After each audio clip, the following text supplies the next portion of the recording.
In this section, we're going to look at aromatic ions, when basically you have positive or negative cyclic rings and how this affects their aromaticity.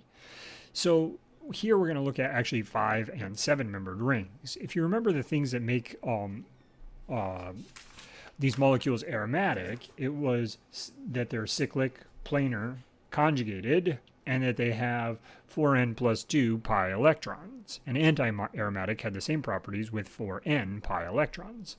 But it doesn't say that they have to be 5-membered rings. So what here we're going to look at is ions and what happens with them. And the first one we want to look at is the one I can actually draw, so I'm going to do it here, the 5-membered ring. I have a hard time drawing 7-membered rings easily, so I'll show that on the slides after we explain it with the 5-membered ring. So let's take an example of a 5-membered ring with 2 double bonds like this. And this is 1,3-cyclopentadiene, all right? And if we look here, there's 2 H's here. And if we were asked if this is aromatic, anti-aromatic, the answer would be this is just non-aromatic, right? Because we have an alternating double, single, double bond, but here we have 2 single bonds in a row. It's not a conjugated system. So even if it's planar, it's not a conjugated system, and therefore this is just non-aromatic. Well, let's say that I do one of 2 things, all right? I guess I'll write it this way. In this case, I'm going to remove H minus. And in this case, I'm going to remove H plus. So what happens if I remove H minus, one of these H's? So when I do that, what I end up with is something that looks like this, bonded to an H with a positive charge. Now, if we look at this, this is going to be an this is going to be an sp2 hybridized carbon. And now we have a conjugated system, because now I have an empty p orbital here that can interact with these p orbitals. Well, how many electrons do I have? I have 2 4 pi electrons, which makes this anti-aromatic and unstable. This molecule, I don't know if it's impossible, but would be very difficult to make, because you're making it less stable and you're taking away an H minus, and this is just not likely. All right. Now let's take away an H plus. If we take away an H plus, what happens is we end up with an H, but we have these 2 electrons left behind, because we lose the H, but we don't lose the electrons.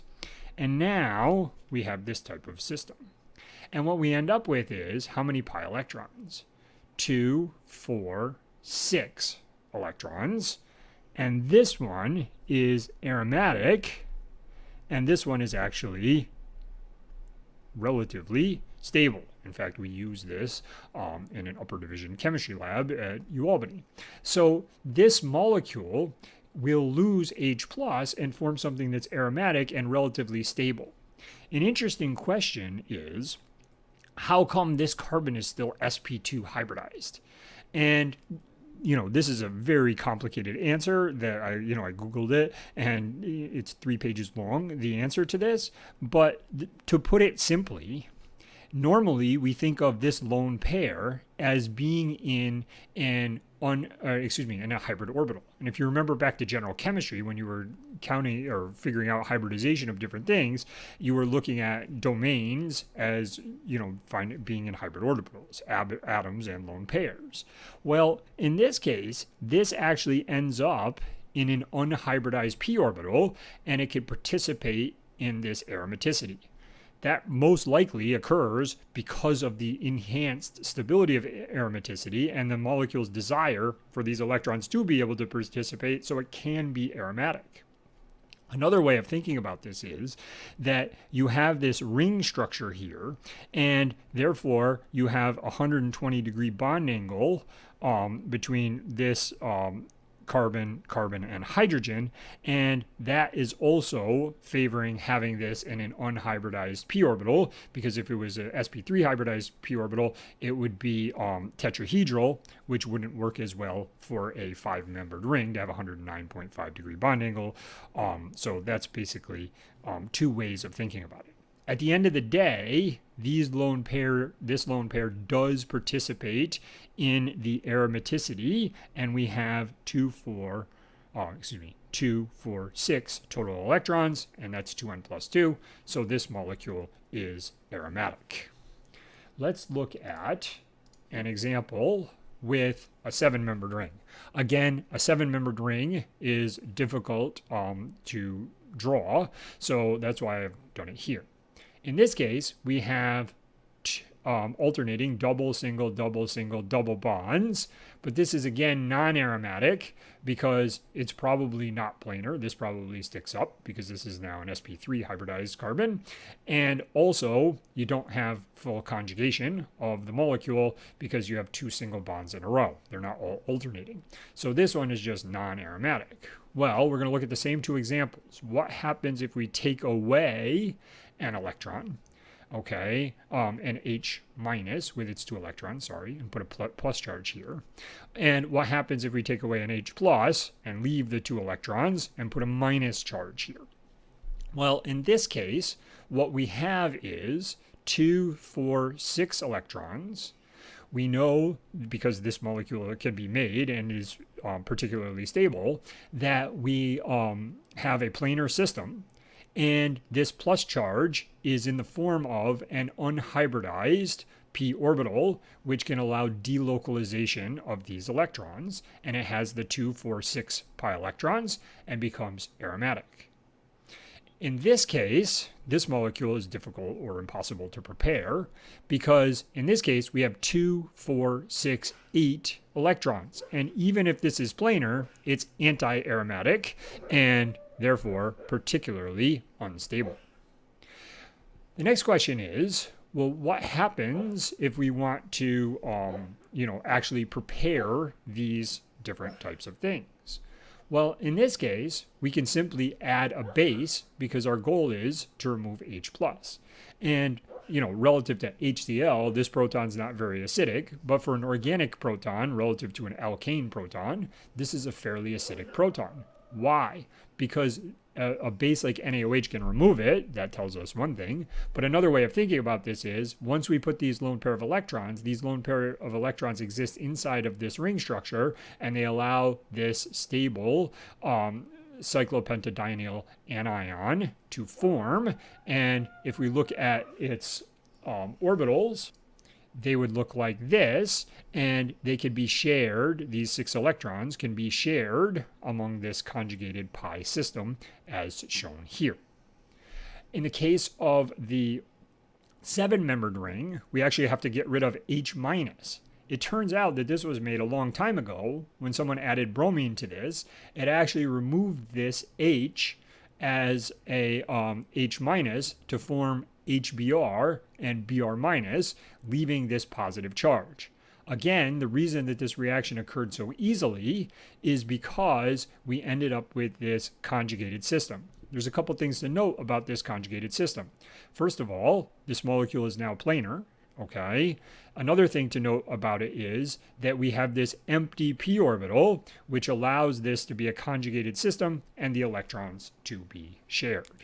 At the end of the day, what this is really about, as you'll see in the next section, is determining where the pairs of electrons are and whether or not they're involved in conjugation. And this is somewhere, in between theory and experimental. A lot of times, like in this case, the experiment came first, right? They figured this out and then they needed an explanation for it. And this is a good explanation for what's going on. Also, this proton is experimentally known to be very acidic. You can remove it with a relatively weak base, NaOH. In organic chemistry, this is a relatively weak base, and this theory explains it. So here's an example. We have cyclooctatetraene readily reacting with potassium metal to form C8H8 2-. Now, if you remember from the previous section, we had looked at this molecule, okay? We had the 8-membered ring with the alternating single and double bonds.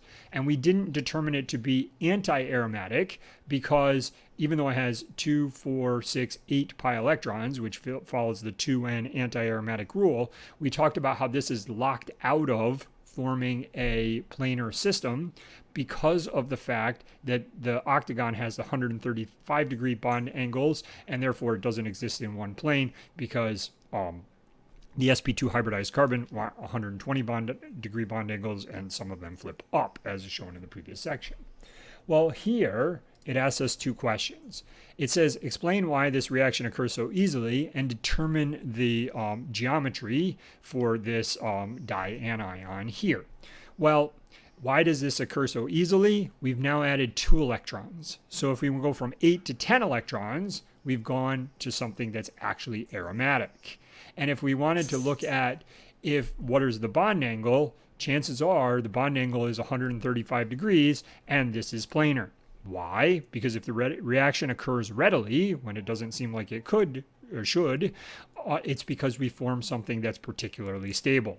And in order for it to be particularly stable, it has to be aromatic, which not only involves having 10 electrons, but also involves being cyclic, conjugated, and planar or flat. So therefore, we can assume it's planar or flat, and a particularly stable molecule has formed.